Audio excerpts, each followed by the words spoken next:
227 Vaisampayana said, thus addressed by Arjuna, the smoke-bannered Hutasana, desirous of an interview with Varuna, recollected that son of Aditi, that deity protecting one of the points of the heavens and having his home in the water and ruling that element.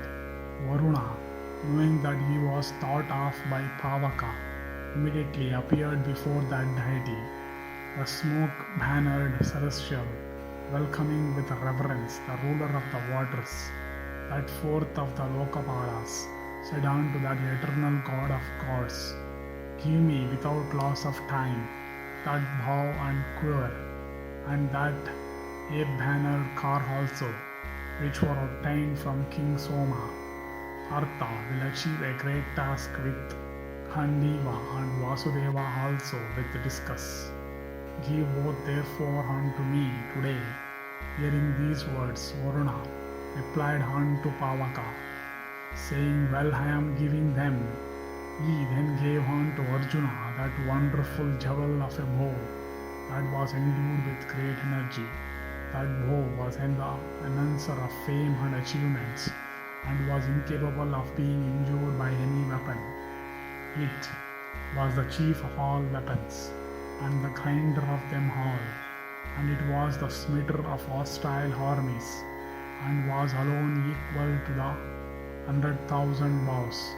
It was the multiplier of kingdoms, and was variegated with excellent colors. It was well adorned and beautiful to behold, and without a mark of weakness or injury anywhere. And it was always worshipped both by the celestials and the Gandharvas. Varuna also gave unto Arjuna 2 inexhaustible quivers, and he also gave unto Arjuna a car furnished with celestial weapons, and whose banner bore a large ape. Yoked onto that car were steeds white as silver of the fleecy clouds, and born in the region of the Gandharvas, and decked with golden harness, and resembling in fleetness the wind or the mind. And it was equipped with very implement of war, and was incapable of being vanquished by the celestials or the asuras. Its splendor was great, and the sounds of its wheels was tremendous. It delighted the heart of every creature that looked at it. It had been created by Vishwakarman, the architect of the universe, and one of the lords of creation. After severe ascetic meditation, its splendor, like that of the sun, was so great that no one could gaze at it. It was the very car from which the Lord Soma had vanquished the Dhanavas. Resplendent with beauty, it looked like an evening cloud reflecting the effulgence of the setting sun. It was furnished with an excellent flagstaff of golden color and great beauty. And there sat upon that flagstaff a celestial ape of form fierce like that of a lion or a tiger. Stationed on high, the ape seemed bent upon burning everything it beheld, and upon the other flags were various creatures of large size, whose roars and yells caused the enemy's soldiers to faint. Then Arjuna accounted him mailed and armed with the sword, and his fingers cased in leathern gloves, walking round that excellent car, adorned with numerous flags, and bowing unto the gods, ascended it like a virtuous man, riding in the celestial car that bears him to heaven, and taking up that celestial and first of bows, created by Brahman of old, and called Khandava. Arjuna was filled with joy, and going on to Hutasana, Partha, endued with great energy, took up the bow and stringed it forcibly.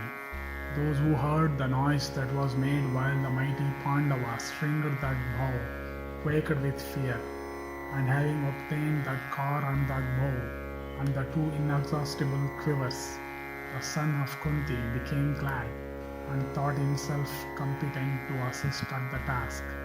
And Pavaka then gave unto Krishna a discus, with an iron pole attached to a hole in the center, and it was fiery weapon, and it became his favorite.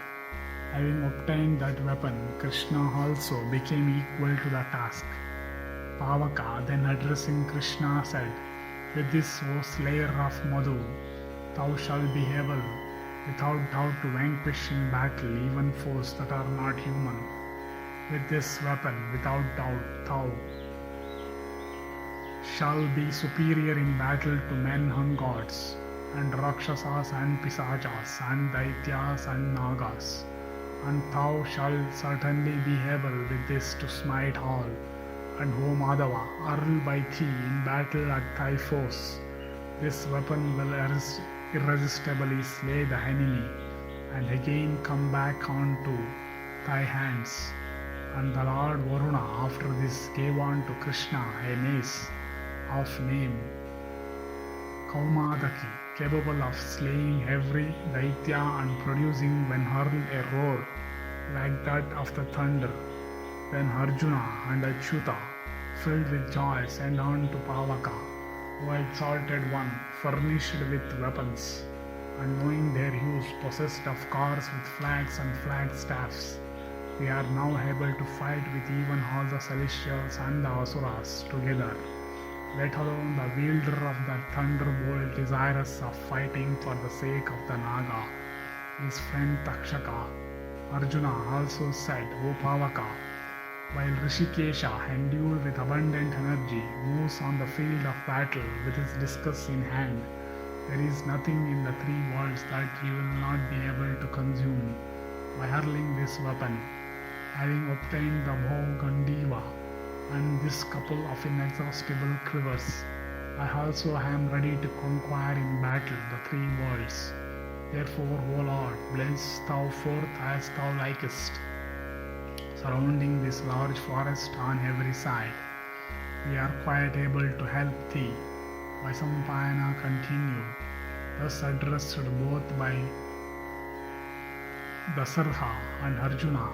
The illustrious god then put forth his most energetic form and prepared to consume the forest.